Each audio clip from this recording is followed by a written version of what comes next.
تو آئیے آج نفسیات کی سب سے پہلی بڑی تھیوری پر بات کرتے ہیں، یعنی اسٹرکچرلزم۔ اسے ذہن کی کیمسٹری بھی کہا جاتا ہے اور اس کی وجہ بہت دلچسپ ہے۔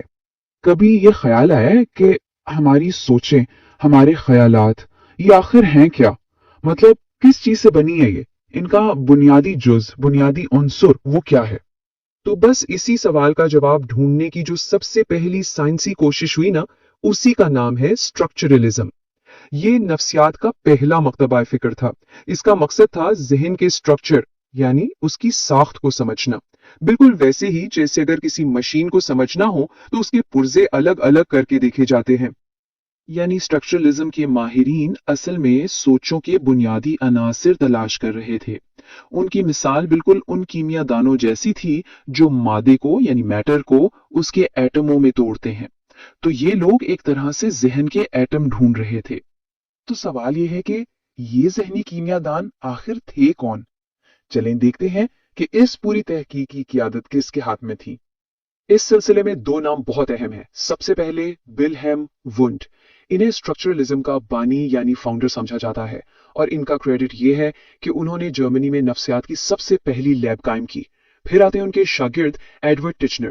ان کا کام یہ تھا کہ وہ اس پوری سوچ کو امریکہ لے گئے اور وہاں اسے مشہور کیا۔ اچھا، تو یہ ماہرین مل گئے، ان کا مقصد بھی پتہ چل گیا، لیکن وہ ہمارے شعوری تجربے کے اندر آخر ڈھونڈ کیا رہے تھے؟ وہ ذہن کے ایٹم جن کا ہم ذکر کر رہے تھے وہ تھے کیا؟ انہوں نے کہا کہ ہمارا شعور تین بنیادی چیزوں سے مل کر بنتا ہے۔ پہلا، سینسیشنز یعنی احساسات، جو کچھ بھی ہم اپنے پانچ حواس سے محسوس کرتے ہیں، رنگ، آواز، ذائقہ، یہ سب۔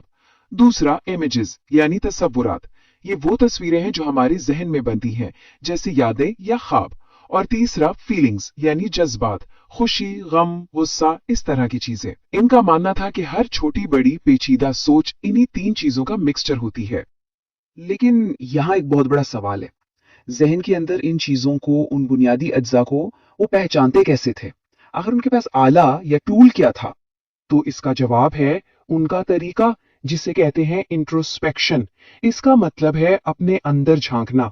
یہ خود مشاہدے کا ایک طریقہ تھا جس میں تربیت یافتہ لوگوں سے کہا جاتا تھا کہ وہ بہت آرام سے، بہت غور سے اپنے شعور، اپنے ذہن کے اندر دیکھیں اور رپورٹ کریں کہ وہاں کیا چل رہا ہے۔ اس کو نا ایک سادہ سی مثال سے سمجھتے ہیں۔ فرض کریں ایک شخص کے ہاتھ میں ایک لیمو رکھا گیا۔ اب اسے بس یہ نہیں کہنا کہ یہ لیمو ہے، نہیں، اسے اپنے تجربے کو اس کے بنیادی حصوں میں توڑنا ہے۔ تو وہ رپورٹ کرے گا، ٹھیک ہے، اس کا رنگ پیلا ہے، اس کی سطح خردری ہے، اس کا ذائقہ کھٹا ہے، اور شاید وہ یہ بھی بتائے کہ اسے یہ تجربہ خوشگوار لگا۔ دیکھا، اس طرح وہ ایک پورے تجربے کو اس کے ایٹموں یعنی احساسات اور جذبات میں تقسیم کر رہا تھا۔ تو یہ طریقہ دیکھنے میں تو بڑا سیدھا سادھا لگتا ہے، لیکن سوال یہ ہے کہ یہ کتنا کامیاب ہوا۔ چلیں اب اسٹرکچرلزم کی وراثت کو دیکھتے ہیں کہ اس کی کامیابی کیا تھی اور آخرکار اسے ناکام کیوں سمجھا گیا۔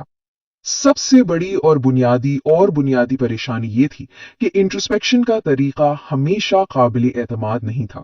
اصل میں یہی اس کی سب سے بڑی کمزوری ثابت ہوئی۔ دیکھیں، ان کا مقصد تھا ذہن کے موضوعی یعنی آبجیکٹو اور عالمگیر عناصر ڈھونڈنا، ایسی چیزیں جو سب کے لیے ایک جیسی ہوں۔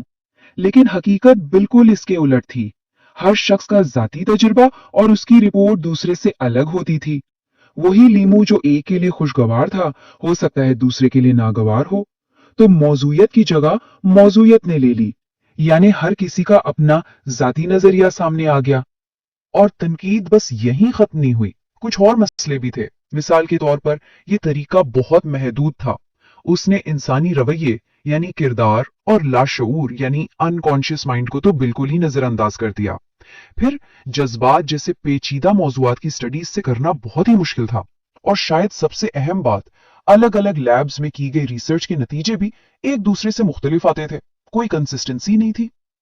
لیکن اتنی ساری خامیوں اور تنقید کے باوجود اس بات کو نظر انداز نہیں کیا جا سکتا کہ نفسیات کے لیے یہ ایک انتہائی ضروری، ایک بہت ہی اہم پہلا قدم تھا۔